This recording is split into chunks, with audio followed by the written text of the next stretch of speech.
Hello, hello, hello. Do you have an overwhelming desire to always be right? Do you feel better when you get your way? Do you feel better when others follow your agenda? Well, you've come to the right place. Thanks for starting your day with Dr. J. Today, we're going to discuss the keys to joy. Number one is giving up your need to be right. An enormous amount of energy becomes available when we give up the need to be right. To give up the need to be right doesn't mean that you're giving up your point of view, but you can give up your need to defend your point of view. Once you do that, in a state of defenselessness, that's how we find our invincibility, because there's no longer any need to attack anyone or anything. I love this quote by Tao Te Ching that states, if you never assume importance, you will never lose it. There is no such thing as one and only one correct perspective. Right is whatever conforms to your perception. You see the world as you are. Others see the world as they are too. This insight is tremendously liberating because, first of all, it makes each and every one of us unique. There's nothing wrong with you having a point of view, and there's also nothing wrong with your brother, your sister, your neighbor, your coworker, or your partner having their own point of view too. Because we all have a perception through our upbringing, through our environment, through our spiritual experiences, through our partners, through our education. We all have different perspectives, and no one perspective is better than the other. The opposite happens if you insist upon being right because others will disagree. Your need to be right will generate antagonism. It will generate rejection. See, it's tragic that people sacrifice true joy and happiness for the need to be right. The real goal of life is true joy and happiness, but you know what we settle for? The cold comfort of judgment. The cold comfort of calling someone else wrong. The cold comfort of feeling superior. The cold comfort of making sure that we are the victor and right, being right and someone else is wrong.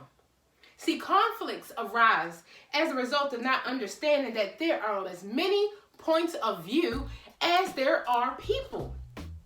What makes one point of view more valid than another? There is no such thing. And the moment you realize this, your life is going to become so much easier. Your life is going to flow so much better. You're going to just wallow in peace because you will no longer have the desire to prove that you are right.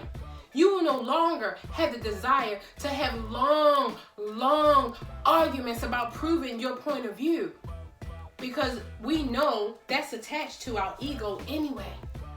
Do we feel that others' points of view are valid? Of course they are. Absolutely they are. We have to ask ourselves these questions. See, when an ego thrives, you get what you want. When an ego thrives, others agree and they follow your agenda. When your ego thrives, you are in control. But ironically, these conditions for making your ego happy also turn out to make you really unhappy. Now, to find your true self-discipline, and true power, which is not through attacking others,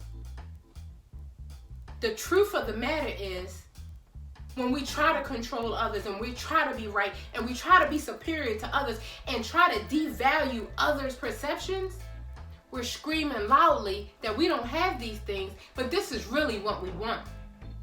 We want love without limitations. We want to feel safe. We want to express ourselves creatively. We want to expand in joy. We want to be free. Our highest wish is to live in a state of perfect peace. But we do the exact opposite by tearing others down, by being condescending to others, by judging others, by proving ourselves to be right. So I'm going to give you an assignment. The next time you feel that way, please, I want you to catch yourself wanting to be right. When this happens, I want you to observe the impulse and let it go. observe the impulse and let it go.